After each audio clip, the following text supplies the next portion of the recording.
Folks, will you please put your hands together for Jennifer Lynn? The moment I heard his voice, the hairs on the back of my neck stood on end. I was sitting at a bar, and the person attached to that voice had just ordered a beer in the sexiest Scottish brogue I'd ever heard in person.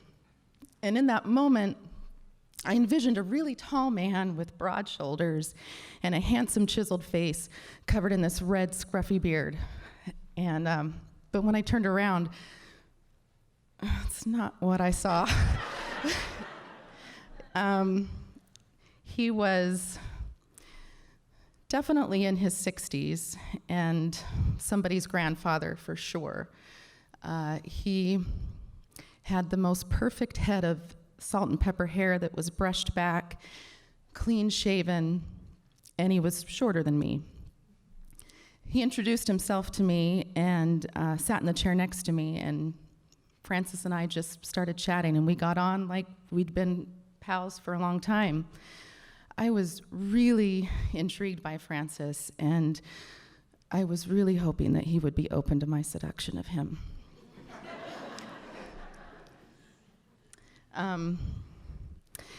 Now, while my intentions for Francis might seem perfectly clear, what you need to know that I had clearly underestimated this guy.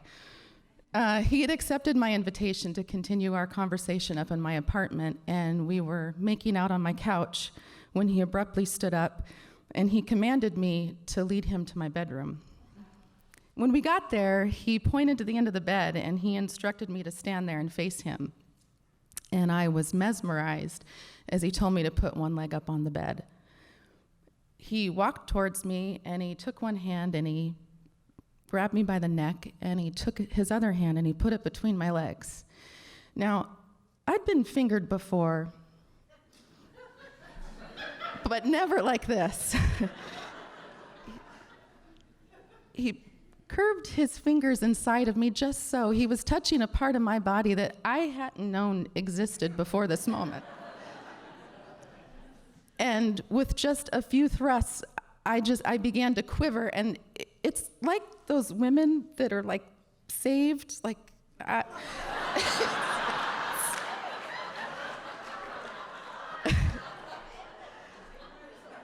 just began to quiver, and before I knew what was happening, this gush of warm, silky fluid exploded from my vagina, and it was all over his arm and all down my legs, and I was in this puddle. Like you could hear it splash.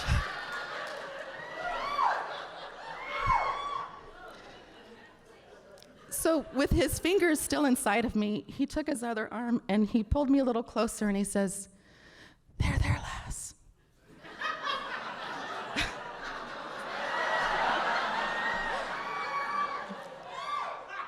Haven't you ever done that before?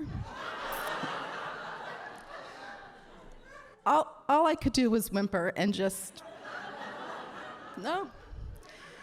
And when I finally regained my composure, I whispered back to him, "Will you please do that again?"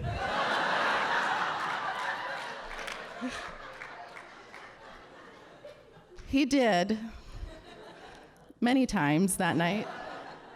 And I was in awe of how much liquid came out of me.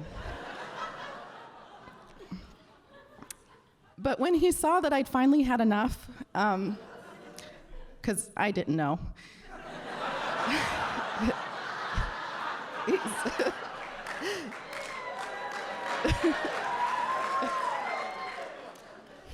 he tucked me under the covers, and he patted my hair, and he kissed me on the forehead. And he reassured me that he was going to see himself out and lock the door. And when I woke the next morning, I found this handwritten note from Francis telling me how much fun he'd had, and he left his number at the bottom.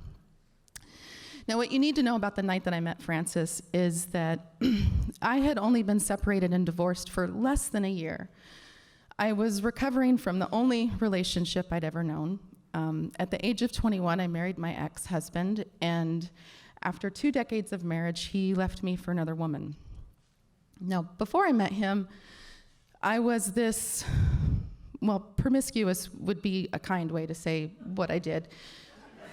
But that was all related to my childhood. While if you were on the outside looking in, it might have seemed normal, there was a darkness there. And it skewed how I viewed relationships and how I wanted to connect with people. And I was really comfortable with sex, but emotional intimacy wasn't anything I was interested in or capable of. So fast forward back to meeting my ex. While I was young and sexual, I also thought my job was to get married and raise a family. That's what I was kind of raised to do. That was what was expected. And he seemed like a good fit because he was single and aloof. And I should have known then that it really wasn't meant to be. I guess what I realized about my ex is that he covered my light. He got off on making fun of me. Even when I would tell him that it would make me uncomfortable, he would just tell me that I was being too sensitive and I was too sexual. If we'd had sex in the morning and I was in the mood that evening, the answer was always no. And I can't tell you how many times he caught me masturbating. But, and not only that, I had to endure comments about my body's imperfections. I remember this one time, I was so excited. I'd bought a new pair of panties and I wanted to show him. And I'd always kind of struggled with my weight and I was feeling really confident and I held him up and he just looked at me and he said, well, you know you're never gonna look like one of those supermodels, right? And I didn't know what to say.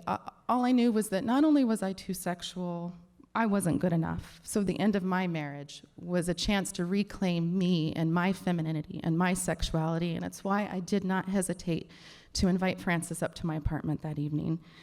And while we went on to see each other for a little bit, he and I weren't meant to be, and this story really isn't about him. It's about what he helped me discover that night and the path it led me towards. So I decided, well, anything that he can do, I can do better.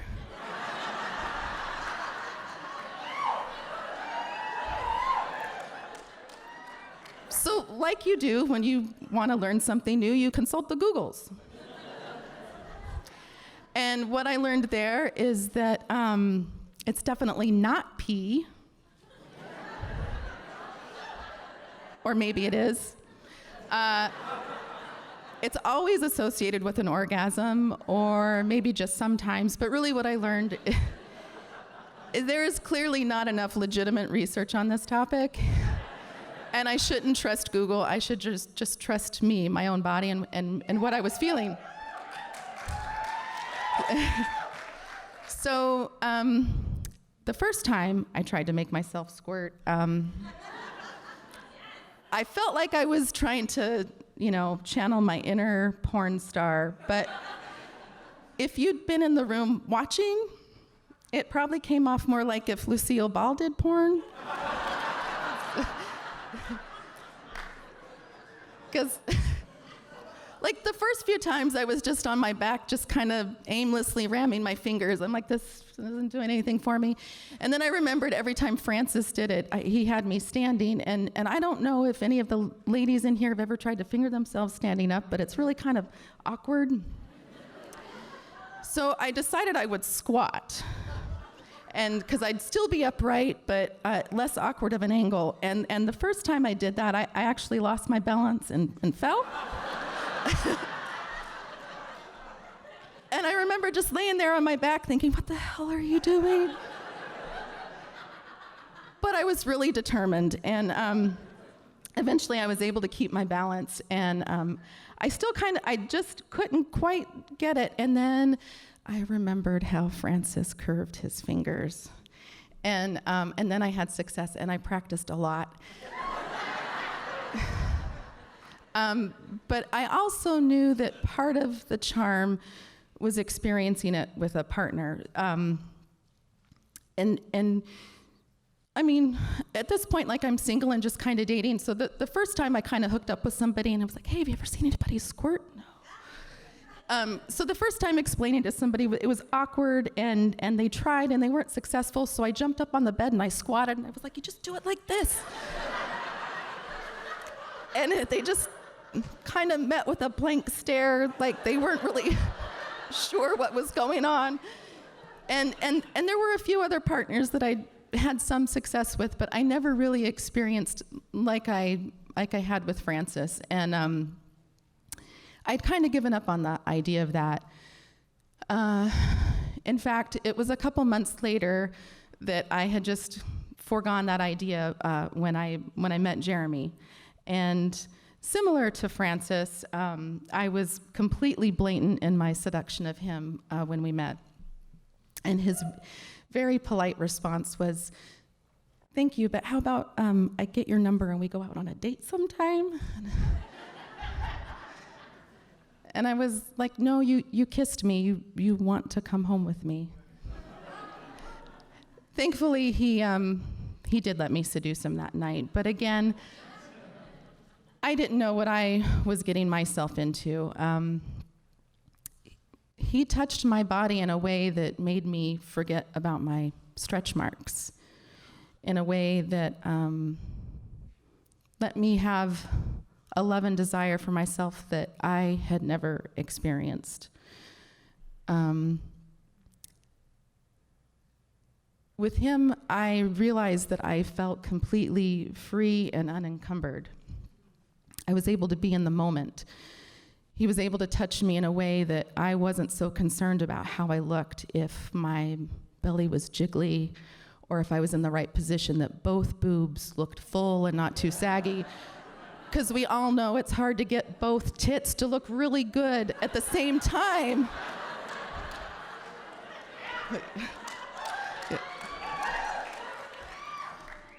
Or if I was bent over far enough that the cellulite on my ass was all smoothed out. With him, it just seemed like none of that mattered. And I realized that all this time I had been trying to recreate this experience of squirting, but it really wasn't about that. It was about all the things leading up to it, and the feeling of release and freedom that I felt, because with Jeremy, it was like, squirting was like letting go of the past. Like everything about me that was broken was somehow made better in that moment. And it allowed me to have a healthy relationship with someone. And it allowed me to be able to squirt like I did that first time, only it is different and so much better.